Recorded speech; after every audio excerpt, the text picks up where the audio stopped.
Hello everyone, আসসালামু আলাইকুম। সুপ্রভাত।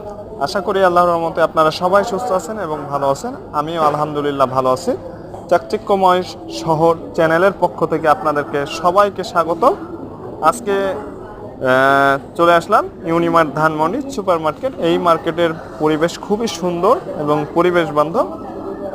আপনারা এখানে দেখতে পাচ্ছেন টাটকা শাকসবজি, শীতকালীনও বিভিন্ন ধরনের সবজি ইতিমধ্যে চলে এসেছে। বাঁধাকপি, ফুলকপি, শাকসবজিতে রয়েছে প্রচুর পরিমাণে ভিটামিন। আসলে মানুষের দেহে ভিটামিনের খাদ্য চাহিদা যে অভাবটা পূরণ করে থাকে শাকসবজির প্রধান উৎস। এখানে দেখতে পাচ্ছেন আলু, পেঁয়াজ, রসুন বিভিন্নভাবে বিভক্ত করা আছে, যার যতটুকু পরিমাণ সেভাবে নিতে পারে। কিন্তু নেটের মাধ্যমে যে আলু পেঁয়াজগুলো বাঁধা আছে, আসলে পলিথিন ক্ষতিকারক একটি জিনিস। আমরা পলিথিন বর্জন করে আমরা এভাবে দিই।